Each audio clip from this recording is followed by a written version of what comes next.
So this might be one of my final videos on Marvel Spider-Man 2 in general, because I'm not sure if we're going to get any DLCs or anything like that. There's still hope at the end of the year with the Game Awards.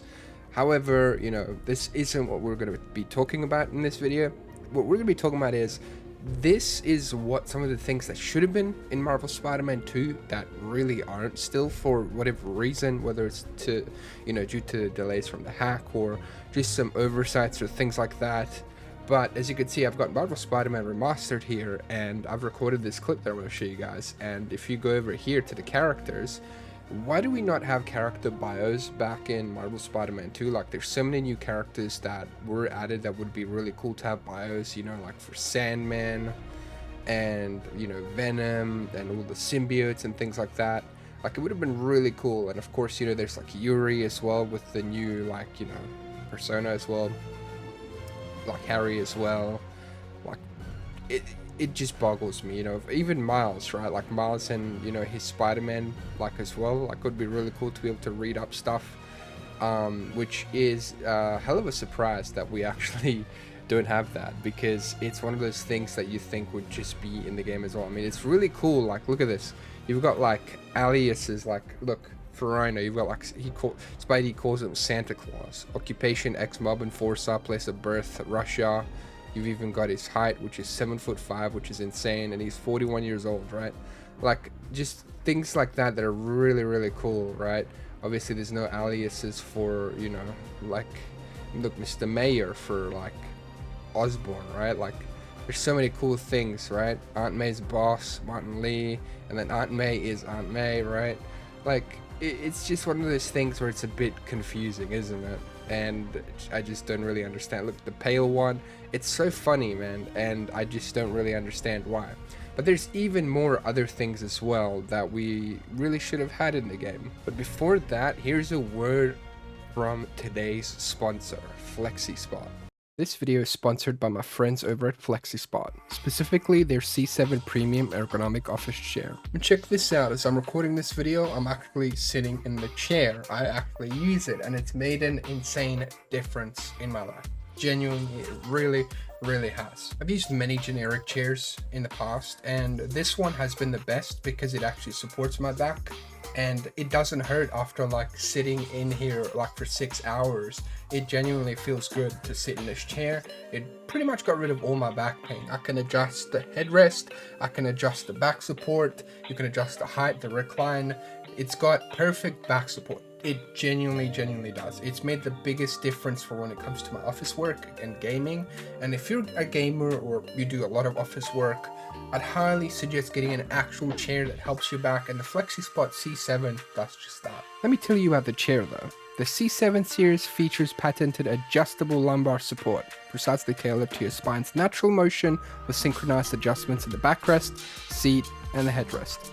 The chair supports you and reduces spinal and sciatic pressure on your back, waist, and hips, which literally, it's good. It means it's good. It's a serious game changer.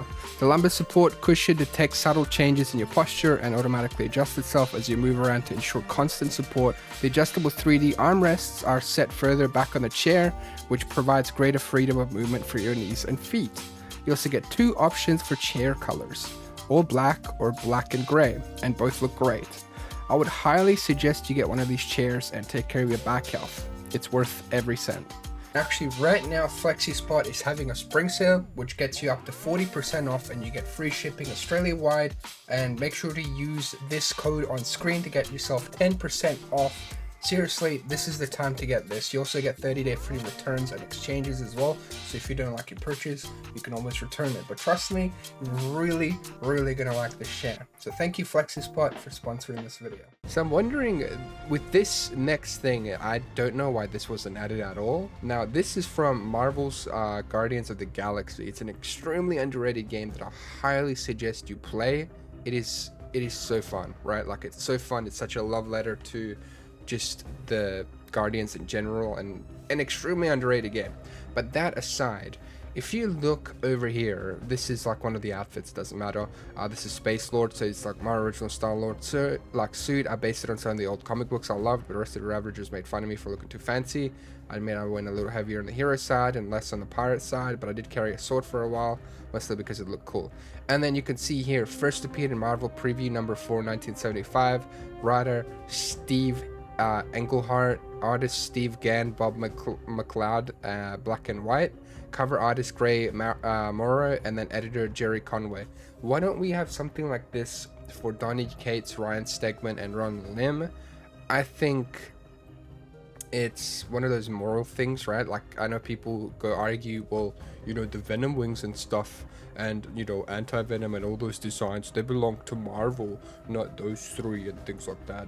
But it's more so of a moral side of things, and it's not even just about the moral side of things. I just think it's a right thing to do, right? Like, just crediting people for their ideas. Yeah, it appears in a comic and whatnot, but those ideas come from somewhere, right? And I think it's important for those people to get credited. Like in the newest like Venom movie, we're actually getting Null as well, and it's really, really interesting. And even like for those like symbiotes with the weird spirals as well, like it would have been really cool to have paid, you know, Donny Cats and Ryan Stegman like 100%, and like crediting them and stuff like that would have been really, really nice, right? Like, I'm sure if you had some work that you've come up with, you would have really liked to see, you know, that credited in some way, shape, or form.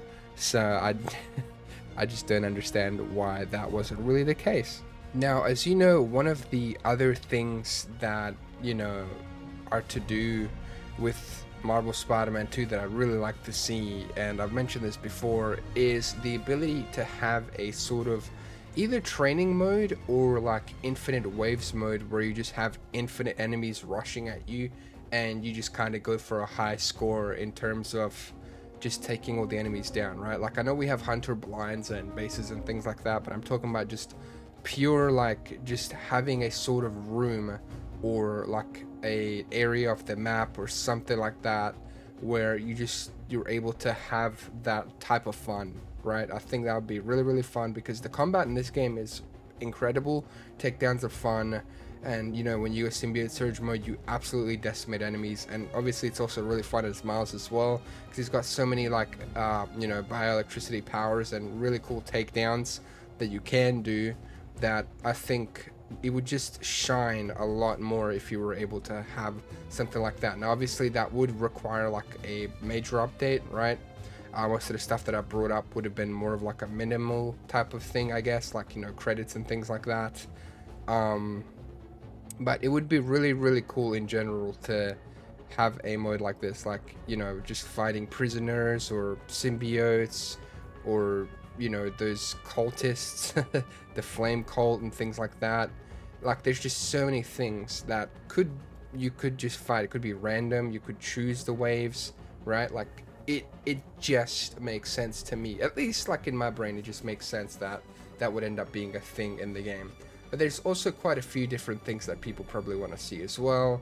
Obviously, you know, extra suits and things like that, which will probably happen at some point. And right now we know that Insomniac is working on optimizations for the PS5 Pro, and they usually like to drop a little extra when they drop updates, right? So I am wondering if we're gonna get an extra update in the future, or extra suits, or maybe they might just have like one tiny little update where they fix a few things and add some extra stuff for the community.